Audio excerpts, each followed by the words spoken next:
The Atlanta Braves won one game and three chances in Seattle and now get to regroup before they head to Los Angeles for three. Let's talk about it.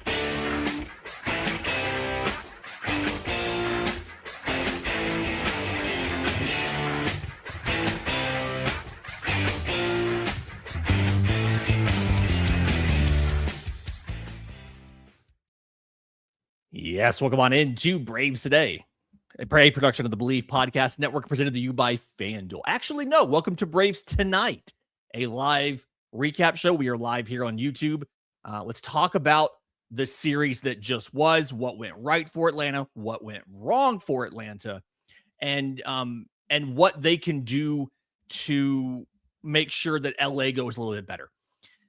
Something new that we're trying. Absolutely want your comments here in the chat. But the goal here is a little more casual, right? Conversation, questions, and just discussion of this series. Because I think the big thing here that I keep coming back to is how winnable this series was. And yes, you had a chance to win game 3. And we're going to talk about the base running thing. We're going to talk about the pickoff and all of that. But Jake made this point in the postcast, an hour and a half ago. Atlanta really lost the series in game 1 on Monday when Atlanta had a lead late and was not able to keep the lead late. Hey, Bandit, are you okay, buddy? Sorry. Bandit's just like going nuts back there. Monday's game, I think, is the most egregious example of we talk about you can't lose, or you can't win the division in April, but you can lose the division in April. You can't win the series on game 1, but you can lose the series on game 1. And I feel like that's what happened with the Braves because they were leading, because they had a win in the bag and were not able to close it. And it goes back to the Spencer Strider start on Sunday, knowing that he was short and how much you had to use the pen to cover for that. When Walt Weiss goes and sends J.R. Ritchie back out for the 6th inning in game 1, which, again, you can defend that if you have somebody ready in the pen to come in once he issues that 4-pitch walk. But then after that, you win game 2. You should have won the series already. Instead, you've now tied the series at 1, and you go into the third game needing to win this. And the big thing that I think about with this series is it kind of felt like a playoff series. And if you're here in the chat and you feel differently, let me know. But this felt like a playoff series for Atlanta. As far as you faced really good pitching all 3 games. You saw several of their key relievers multiple times. Something that I think we don't talk about enough when you get to October is about overexposure to certain relievers. About how a reliever might be good because he faces a guy, even his own division, he might face him 3 times in a season. And then you get to October and it's a 5 or a 7 game series and there's rest days. So these relievers can pitch almost every game. You may face the same guy 3 or 4 times in one series. And it wasn't that many times, but that's kind of what it felt like with Seattle's high leverage relievers. They all pitched on Monday. They all pitched on Tuesday. And so even if it wasn't like Matt Olson didn't have an at-bat against Munoz on Monday, he saw the at-bats and he was able to come back and do it again on Tuesday. So it felt like a playoff series to me. And, Jordan in the chat makes a great point. This was the biggest test for Atlanta outside the Tigers. And I agree. And the Tigers series was another one where you faced really good pitching in all 3 games. Casey Mize, Tarek Skubal, may his elbow rest in peace. And Framber Valdez, who is now suspended because he's the softest baseball player on the face of the earth. But another situation where you face 3 really good pitchers in 3 games. and you see some of their key relievers and stuff multiple times. You have to deal with Kevin McGonigal like 11 times in the series. I actually feel a little bit better about Atlanta coming out of this series than I did going in. And I think that's probably a little bit weird, right? Like, I think that's a little bit of an odd position to take. But my thought process on this essentially is we saw the random variants go against Atlanta in game one. They were ripping baseballs and just could not get them to fall. They hit literally the worst case scenario on 4 home runs, them all being solo shots. And it was still a 1-run game. All of these things went wrong for the Braves.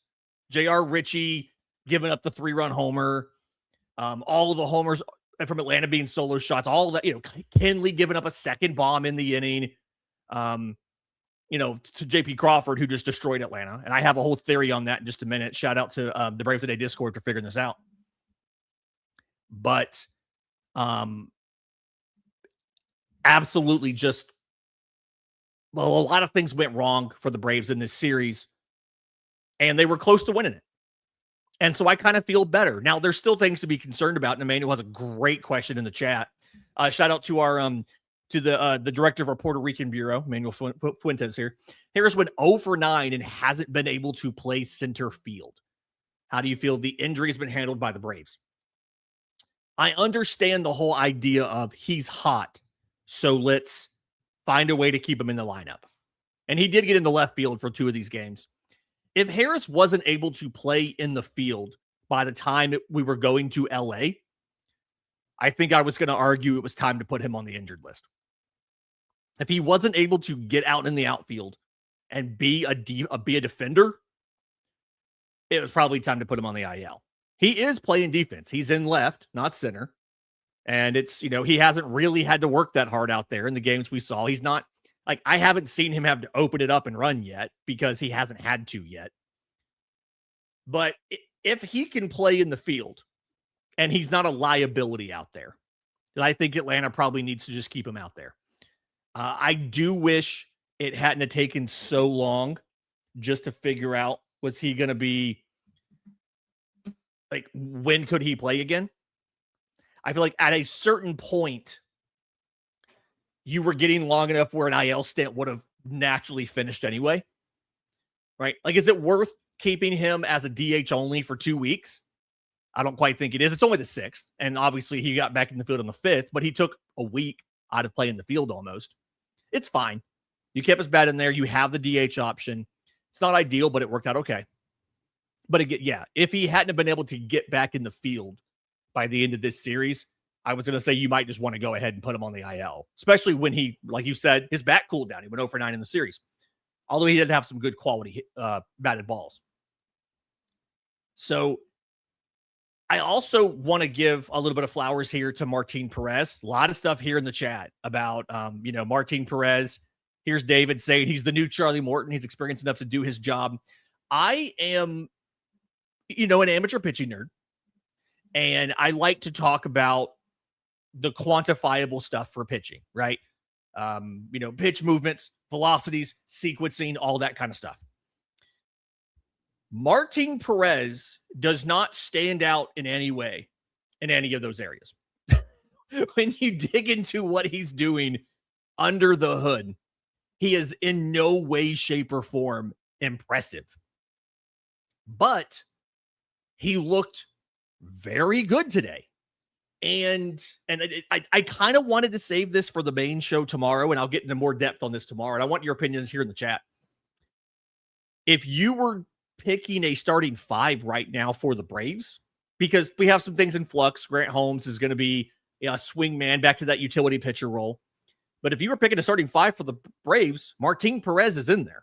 And I don't know if that he's number 5. I've talked about this a little bit. J.R. Ritchie is, he's gotten decent results. It's not been a mirage, but the underlying info is not as promising on him as the results that he's getting. All of the indicators indicate there's a little bit of not recession, little bit of regression coming for J.R. Ritchie. And Martin Perez is kind of in that same boat. But both of them, and Perez more than Ritchie, but both of them have that comfort on the mound. They have the ability to locate really well. They have a changeup. It was very loud thunder at my house. I apologize. They have the ability to throw a really good changeup. And I love the fact that when you see J.R. Ritchie, and this is a great quote from Double A, who just showed up in this, the big league time Ritchie's getting right now is great. Every time you see a shot in the dugout, you see Ritchie talking to Chris Sale. He's talking to Strider. He was talking to Schwellenbach when Schwellenbach was in there, just picking dudes' brains about pitching and how to do stuff. And I love it because, to your point, this is really valuable experience. And one of the things we've talked about for years with this Braves team is you don't really have the runway to give a young pitcher to learn on the job. How many times have we seen a Braves pitching prospect in the last 5 or 6 years, whether it's Ian Anderson, Huascar Ynoa, Dylan, whoever it might be, come up and they pitch and they're okay. And the first time they struggle, they get sent down and replaced with somebody else because Atlanta's always had options. And so they're like, hey, we got to win these games. We're going with the best 5 guys who can win us games. And right now, because of those injuries, because of Schwellenbach being down, because of Waldrop being down, because of losing Joey Wentz, because Strider was out for a while, you had the runway to let him come up and learn on the job. Now, my big question is, can he get all of this stuff from osmosis from Chris Sale and Strider and everybody and make, and Jeremy Hefner, pitching coach, and make the improvements he needs to make so that when it's time for Waldrop to come back, J.R. Ritchie still has a rotation spot. And I mean, maybe they just say, Martin Perez, we're going to bump you to the pin as a long man or a swing man. You'll be the lefty version of Grant Holmes. Like maybe that's what happens. I don't know.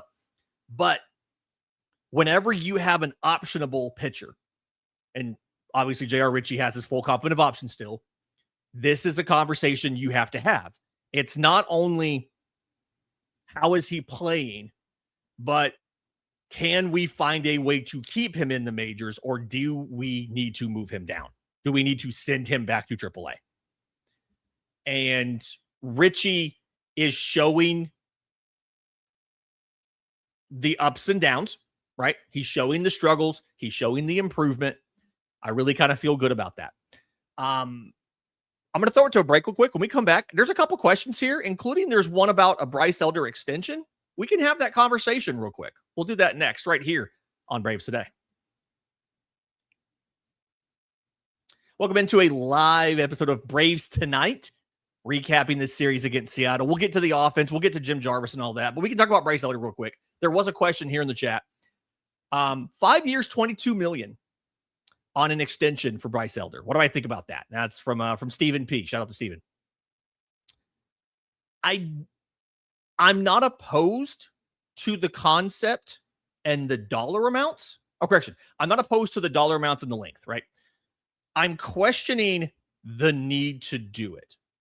I think we've learned, and by we, this is kind of like, projecting onto the Braves a little bit, but I think we've learned about the risk of pitching and how risky it is to lock up money maybe before you need to. And I'd argue the reason that Spencer Strider got the extension is because had he not gotten hurt, he was on a trajectory to be top 10, top 5 pitcher in baseball. And those are typically the type of players that the Braves cannot afford in free agency. And so when they gave him that extension, and I had the actual numbers here on the extension real quick, but when they gave him that extension, the idea was we're going to sign him and we're going to buy out a couple of those years. So Strider would be a free agent after 2027, the age of 28. He debuted in 23. Or sorry, he debuted before that. He debuted before that. And so the thought process for Atlanta was 6 years, $75 million. when he already had some service time. He was just over a year of service time. We can buy guaranteed 1 year of free agency, 2028. It's his age 29 season. And then we have a club option for 2029. So we can buy 2 years of free agency for much cheaper than it would cost us to sign a pitcher of that caliber, because the belief for him was that he, top 5 pitcher in baseball, was going to be our ace. Double A says that was going to be our ace and all of that. It was a cost thing. It was let's lock in some excess value now. And if you think about contracts and extensions and free agent prices from the perspective of excess value, this is what the guy's getting paid per year. This is what he's producing in WAR, whatever it might be. And if you look at the cost of that WAR, ideally, you're getting more in value than you're paying the guy. That's how MLB front offices think about these contracts. And it's just everything's a decision about how much do you need to benefit on the deal. Some organizations are willing to go super long. The Phillies signed Trey Turner, a speed and defense guy, to age 40. And they are not going to get any value in the excess years of that deal, in the back years of that deal. But their thinking is, even at his salaries now, he's producing more in dollars per WAR than we're paying him. So we're going to lock in excess value now, and then we're going to have negative value in the back half of it. Whereas Alex Anthopoulos and some other teams, it's not just AA, but he's the most prominent example because he's a larger payroll team that still does this. They just don't do that back half bad value part. And we've seen the big change in this most recent free agent class. We've seen the big change has not been the massive super long deal like what Soto got and what Ohtani got and what Yamamoto got. Those are previous off seasons. The big change we saw last off season is the cost to get the guys without paying for those decline years, right? We saw what Kyle Tucker got paid. We saw what Alex Bregman got paid. We saw what Bo Bichette got paid. Bregman was more of a long-term deal, but like Bichette with his massive deal, Philly was going to sign him to one of their standard, we'll get excess value up front and we'll lose a lot of money on the back half. And the Mets swooped in and said, no, we'll pay you like double what they're paying, but we just want the good years. Kyle Tucker, the Dodgers, same thing. They just said, we're not going to pay you for the back years, but we'll pay you $60 million a year for the front half.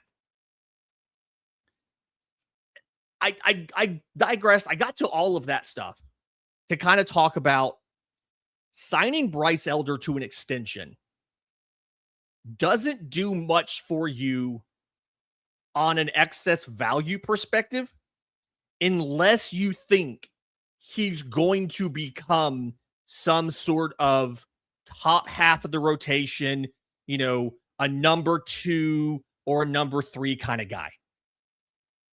I'm not saying don't sign him. I like Bryce Elder. I've liked Bryce Elder for a while. I defended him last year when he was having that great streak of quality starts down the stretch, and his ERA was still bad. And I'm like, but listen, that there's a delineation point where he locked in, he got the mechanics figured out, and from that point on, he's been great. Since June 1st of last year, he is top 5 in baseball in number of quality starts. And that list is like Paul Skeens, Yoshinobu Yamamoto, Christopher Sanchez, Bryce Elder. Not bad company to be with, right? But extending him, again, the big reason to do that is to lock in excess value. And so for that, you have to believe that he's going to be a top half of the rotation guy. And I'm not saying he will or won't. I think we need a longer track record of seeing this new version of Bryce Elder.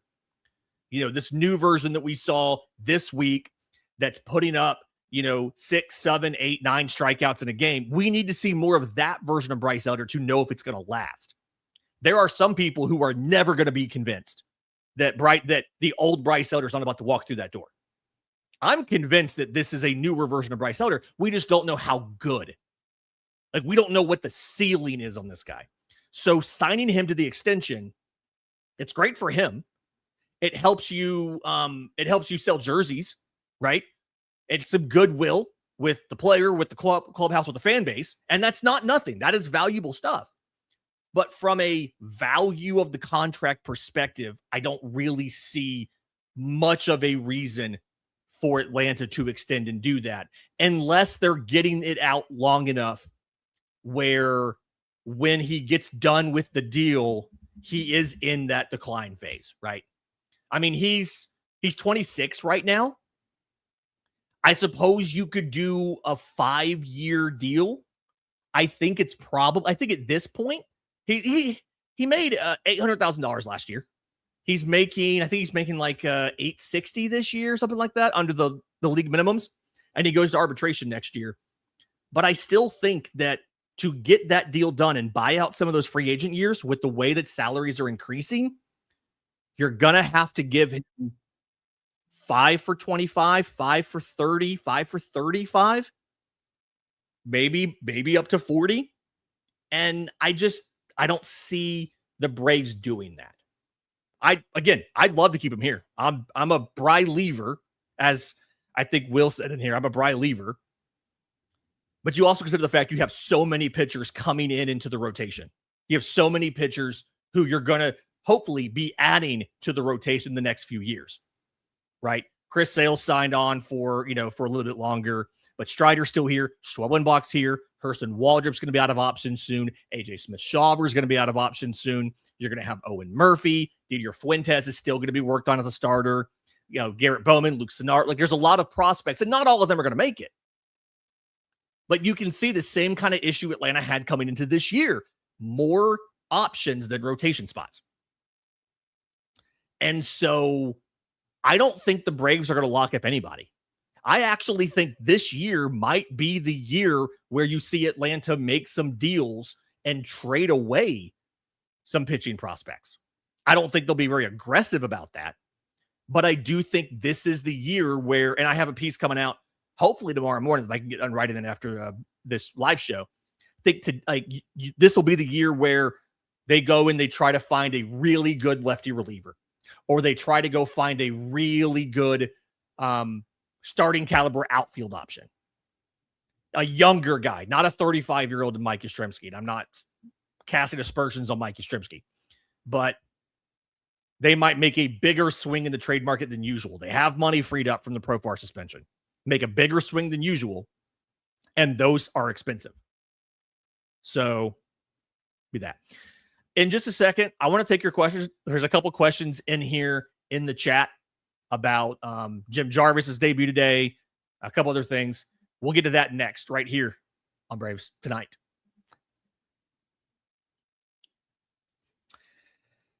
We haven't done a lot of live shows other than the scouting report. Thank you to everybody who's here on YouTube. There's not a ton of people. I know it's a weird timing, and I didn't publicize this or talk about this ahead of time, but thank you all for being here.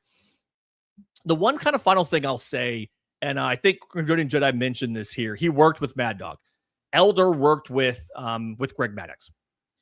And one, I love the fact that we have such a rich history of really, really good pitching to come through Atlanta where they have these resources.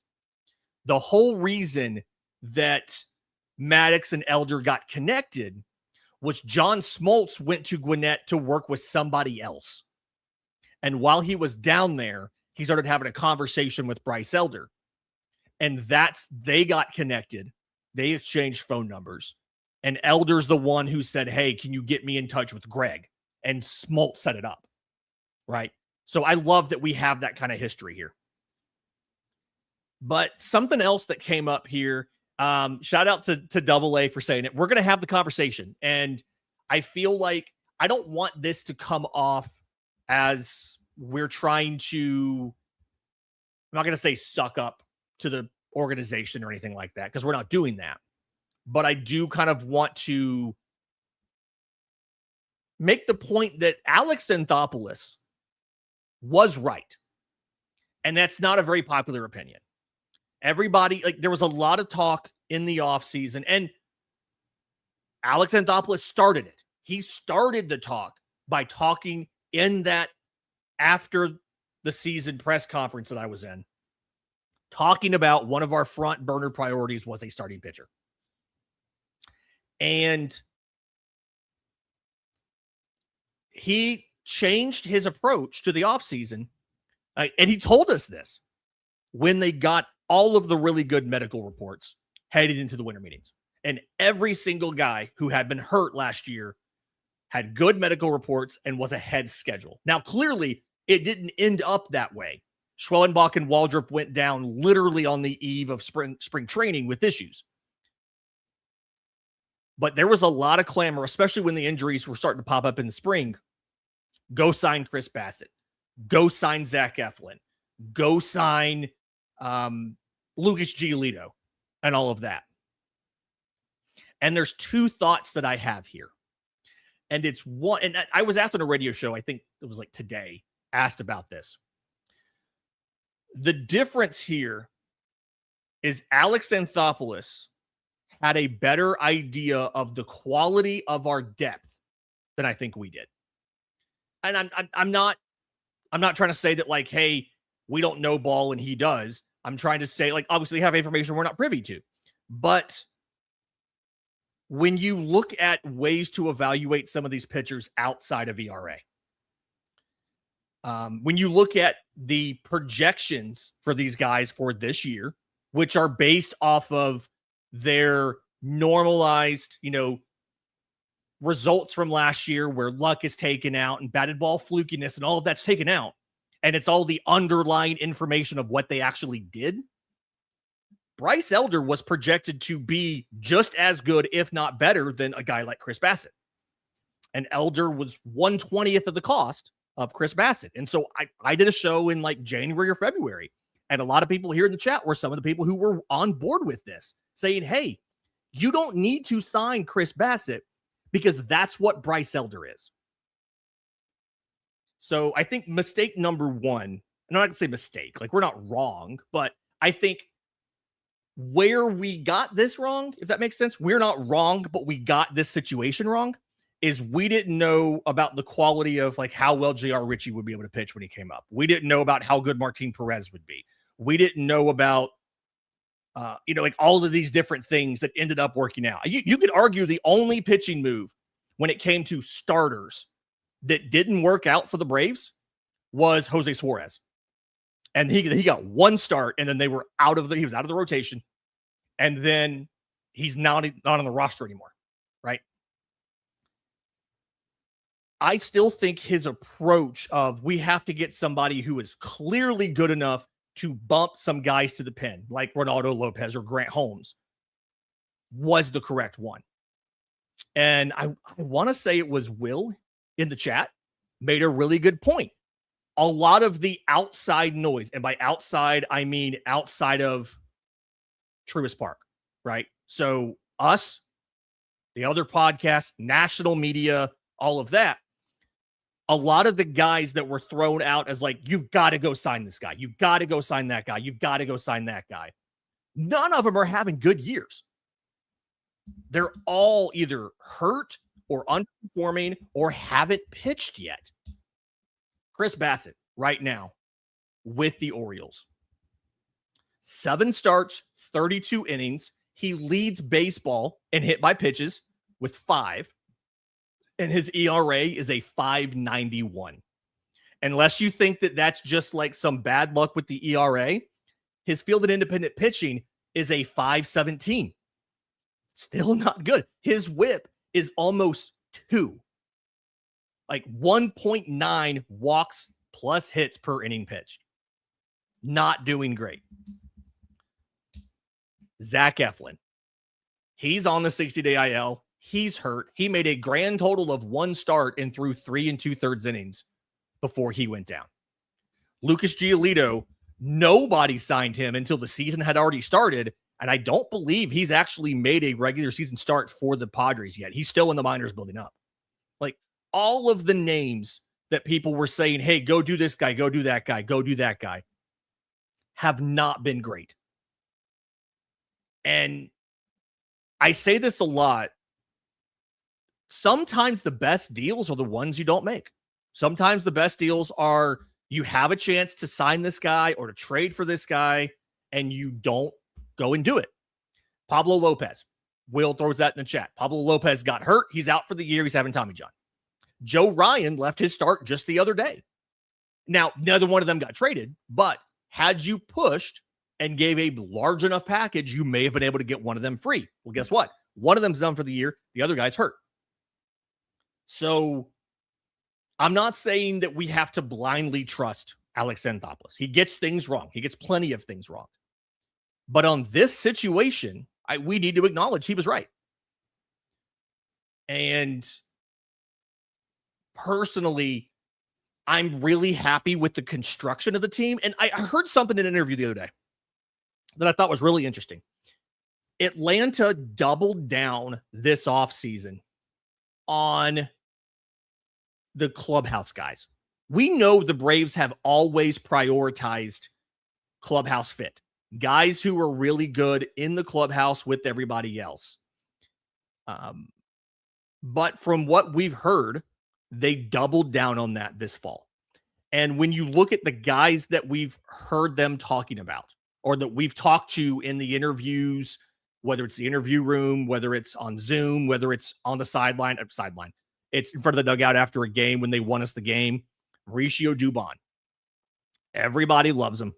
He loves everybody. Dom Smith. Everybody loves him. He loves everybody. Kyle Farmer's barely played, and they practically refused to get rid of him because everybody loves him, and he loves everybody. He's a glue guy. He's a character guy in the clubhouse. Because of that, there were always going to be guys you weren't going to get. Framber Valdez. You were never going to get Framber Valdez because he crossed up his own catcher last year. And then I think it was yesterday, he hit two dudes after he gave a bunch of home runs. He hit Trevor Story and got suspended for a handful of games. But it's hard to argue that this hasn't worked. It's hard to argue that they did, in retrospect, that they did much of anything wrong this offseason. And that's the problem, I think, is at the time, we can only make the arguments based on the information we have, right? We can only make the information, like we didn't know, and by we, I mean Braves country as a whole, because I had an idea, but we didn't know Bryce Elder would be this good. I didn't think he'd be this good. I thought he would be like a number 4. I didn't think he'd be the guy you would throw out in game 2 or 3 of a postseason series. But like right now, the guys you have in there, if you're naming starters for a postseason series, Chris Sale's no doubt number 1 starter for you. Who's number 2? It's probably Bryce Elder, right? Strider could get there. Strider looks great on Saturday in LA. Maybe you're like, okay, we see this a few more times and he's going to be the number 2. But right now, Bryce Elder is that number 2 starter for you. And it's not just number 2 starter because everybody else is hurt, like it was in 2023, where he was your number 2 starter because you had no other option. He's legitimately been your second best starter this year. So everything went really well. We have gotten way off of the series that just happened. And I apologize for getting so far off the series that just happened. But that's a thought that I had, and I'm glad that somebody brought it up in the chat and we got all this out. Jim Jarvis's debut today. Somebody asked that question in the chat. I apologize. I think it was Will asked that question in the chat. There it is.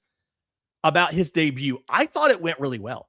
I thought Jim Jarvis did not look like the moment was too big for him. Offensively, I mean, he finished the game 0 for 2. They did pinch hit for him later, which, whatever, that's fine. He struck out once. But when you look at how the game went, he battled Brian Wu pretty well. And all in all, he was not a liability out there. And I feel like we've seen so many young prospects across baseball in general. This is not Brave specific, but across baseball in general, come up and be really good really quickly, that I wonder if a lot of Braves fans, the more casual fans, not y'all know ball, but a lot of the more casual fans had really high expectations for him. First at bat, he gets up 2-0 He ends up grounding out on a 3-1 fastball thigh high that he just missed. Like he was just on top of it a little bit. He hit it over to shortstop. He's a left-handed hitter, so he hit it opposite field there. And then Double A mentioned this in the chat. The next at bat in the 5th inning, he strikes out, but it's a 9-pitch at bat. He makes Brian Wu work for it. And he fouled off multiple pitches in the zone. There was one pitch in the entire day. I think he saw 14 pitches. There was one time he expanded his zone, and that was with 2 strikes, and it was a fastball up, and he fouled it back. So he was almost on it. Just really impressive debut for a guy. The reason why I'm so impressed with this is nobody thought this kid was going to make the major leagues. If you think a guy's going to be a major leaguer, you don't take him in the 11th round. You take him before that. He was an 11th rounder in 2023. He didn't do much with the Tigers before Atlanta acquired him. And then when they got him, they did a swing change. In 2025, in Double A, Erie, with the Tigers, he hit 242. When Atlanta got him, he hit 265 in Double A and 333 in Columbus. And then this year, he was hitting 305 when they called him up. The defense was good. He had a double play on a Cal Raleigh ball that took like a weird little hop on him. Got the double play out of it. And this is honestly all you needed, right? It's not a Nick Allen situation where he's going to play for the whole season in the number 9 hole. This is, you're going to keep him up probably till Ha-Seong Kim is ready or when Jorge Mateo's hand is ready to go. And then Mateo is going to take back over, or worst case scenario, till Ha-Seong Kim is back, which can't be longer than 2 weeks from now. And he'll go back to AAA. He had to get put on the 40-man roster this offseason anyway. So you've done that now. If you use one option here, you'll have 2 more option years on him. His ceiling is still probably utility guy, but that is an incredibly valuable role. You need that. Speaking of, we need to go ahead and re-sign Mauricio Dubon already. I'm ready for that to happen. Everything he said, he likes being in Atlanta. Give me a blue box. Let's go ahead and do that. And I think the biggest thing here, since we've apparently decided to glaze Alex Anthopoulos, or I have for like 10 minutes of this episode, all you gave up for him was a reliever you didn't want anyway in Rafael Montero.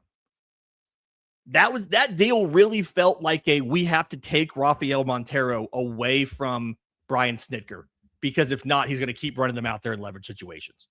So they got rid of Rafael Montero. They get this for him. Montero's in the minor league system of the Yankees right now. He's not even been back in the majors. When he got to Detroit, he didn't pitch poorly. 22 innings, 286 ERA, a little bit of a mirage. His Philly independent pitching was 450. He really struggled under the hood, but he kind of got lucky with some stuff. Like, for instance, 7 earned runs, but he actually gave up like 10. Only struck out 19 in 22 innings. He walked 14, but his strand rate was incredibly low. Like, a lot of stuff that didn't look to be sustainable. And the league clearly felt the same way because he never got a major league job this offseason. He took a minor league deal, and he's with the Yankees right now in their minor leagues. And he didn't sign until mid-February. Fantastic deal there. Happy for Jim Jarvis. And I'm still waiting to find out, one, what Ha-Seong Kim looks like when he gets back here. Oh, Double A asked, did we already win the trade? Yes, we won the trade. Like, yeah, 22 innings at the majors was nothing to sneeze at by the Tigers. But we absolutely won the trade, I'd argue. As long as Jarvis does anything in the majors, I think we've won the trade. Just because of how much team control you have. And Will says, unless HSK absolutely mashes when he comes back, I'd rather keep Dubon and let Kim walk. I also want to keep Dubon, but my hot take is I don't want him to be the everyday starter at shortstop. Because we've seen... Why is our car alarm going off at 9:30 at night? You're okay, Bandit. Lay down, buddy.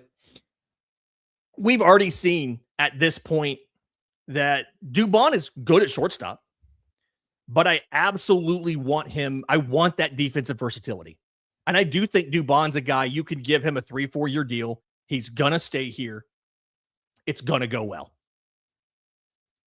Like I want to keep him here, but I want him to have that utility role. You play him every day, but you play him in a lot of different spots.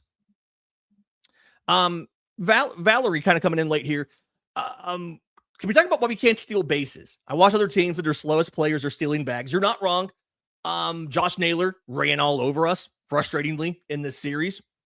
I talked about this in a podcast a couple weeks ago, kind of early in the season. One, I am also very frustrated with the base. Not with the base running. The trail runners are advancing. It's really, really good. I like a lot of that. What I am frustrated with is the pickoffs and the lack of steals. The Antoine Richardson thing, his whole system here is based on two things.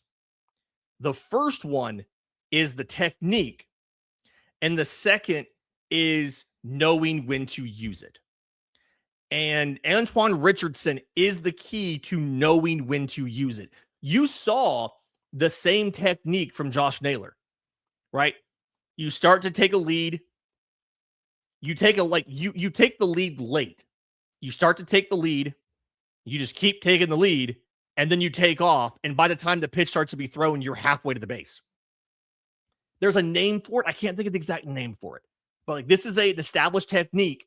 Not as many guys use it because it's high variance. If you struggle or if you do it wrong, you get thrown out a lot, you get picked off a lot, and we're seeing that because the first part is learning the technique. The thing that I always like to point to is the Yankees stole a ton of bags last year, despite being very bad, very slow as a roster. And Juan Soto is the guy that everybody talks about. Oh, yeah, Antoine Richardson made him into a, he stole 38 bags last year. He actually, believe it or not, led the National League in stolen bases. But it took him half a season to learn the technique. When you look at, this is May 6th. When you look at where he was through May 6th last year, Juan Soto had 2 stolen bases through May 6th. If you extend that out and you say, where was he at the end of May? He had 7. So he stole 5 in the month. And if you go to the end of June, he hadn't really hit that big surge. By the end of June, he had 9 stolen bases. He had to learn the technique. And it does work better when it's guys who they're not aggressively holding because it's not a guy who usually runs. And I think you see that. Shout out to Emmanuel making the exact same point that I'm making in the chat. That it works better on the guys they're not expecting to run. And a lot of the pickoffs and things you've seen now have been the guys who are base stealing threats are Ronald Acuna Jr., Jorge Mateo, Michael Harris, Ozzie Albies. The guys you expect to try and steal are the ones who are struggling with this. The guys who have been successful on some of their stolen base attempts, it's Austin Riley, right? I think Drake Baldwin stole his first ever base the other, last week or something. Yeah, Riley has 3 steals. Jorge Mateo has 4. It's like Ronald leads the team with 7. Also caught stealing 4 times. Mateo's 4 for 5. Number 3 on the team is Austin Riley.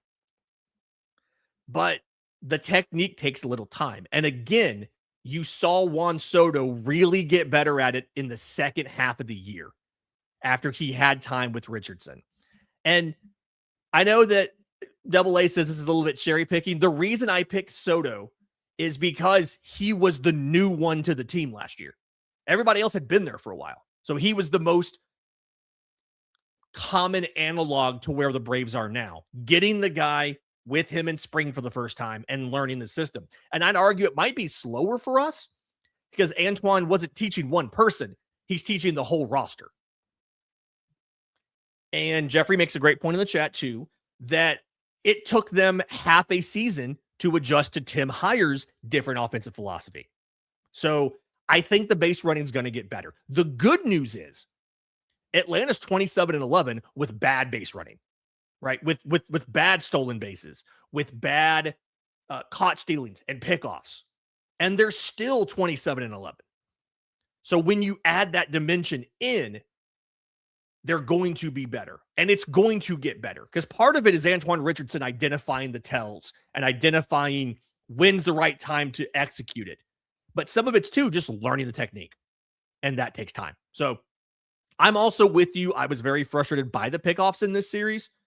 But at the same time, I don't think that this is going to be a problem all season. I think it is going to get better, Valerie. Will said, find a lefty shortstop to platoon with Dubon. Dog, that's what Jim Jarvis is. Jim Jarvis bats lefty. He is a lefty shortstop. So if you can get his bat to where he can man part of the platoon, that can be the guy. He can be the guy to partner with Dubon if you want. I still would like them to find an actual shortstop. A small part of me holds out hope they can make a trade for Jeremy Pena or something. We'll see. But there you go. Question from Cultured Geek here. CJ was pointing out Naylor's oven mitt and how he just barely had it on. Do you think the league starts noticing? This is anecdotal, but I've noticed a lot more pickoffs virtually immediately when a guy gets on base because they're still trying to put their gear on. I think there was one time when Ronald was picked off because he was standing off the bag and trying to put his sliding mitt on, and he wasn't as quick back to the bag because he was distracted by the glove. Anecdotally, it feels like that's starting to happen a little bit more. And what I want to start seeing guys do, I don't know why nobody's ever said this to them, or maybe they have, is, hey, when you draw a walk and you take all your gear off and you set it down for the bat boy, start putting the glove on then. Start putting the glove on right away as you're walking to first base so that you're not trying to put it on the bag. Because that's the issue. And it almost got Naylor. It's gotten Ronald before. And anecdotally, it feels like that's a thing that we've been seeing. So there you go. Last couple minutes of the show. If you guys have any questions, drop them in the chat real quick. Little bit preview for tomorrow. I want to talk about this whole pitching situation, right? We've seen how the Braves are moving Grant Holmes back into that utility pitcher role. I think it's a good idea.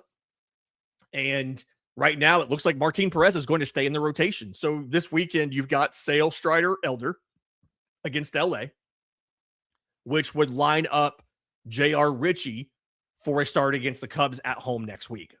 So I'm going to be happy they get done with this road trip. I hate these West Coast games. They're so late at night. But also, just the fact that you can that you're going to get your three best pitchers against LA while avoiding some of their best ones. You avoid Ohtani, you avoid Yamamoto. And then Richie gets to make a start at home. Is the thing that I like. I want to point this out too. I do like the fact that they like to piggyback Perez with Didier Fuentes. Because when you've been facing 89-mile-an-hour sinkers from a lefty, the best way to adjust is to then get 98-mile-an-hour fastballs from a righty. That's the best way to do it. I love that they're doing that contrast in styles between this guy and the guy that comes in after him. I think it's a great idea, and I love that Atlanta's doing that. So that's a ton of fun. We'll be back tomorrow. Again, I'm going to have a regular show. The goal is to have 2 newsletters tomorrow, so stay tuned for that over at bravestoday.com. This was kind of impromptu. Thank you to everybody who's here. We're going to try to do this sort of live show thing after every single series. I can't guarantee it'll be every single one. Like next Sunday, we play LA. I do have to go host MLB Game Night over on Locked On. After the night game is over, we may not get a live show in next Sunday, but we're going to try to start doing these after every single series, right? The game ends. I get the postcast done. We get the newsletters game recap done. We'll go ahead and schedule this. We can come in here and we can chat. We can talk ball. We can discuss everything that happened. And I might just make these YouTube exclusives. Like, just don't even put them on audio. YouTube exclusives just for y'all as a thank you for being here and hanging out with us. Until next time, this has been Braves Today.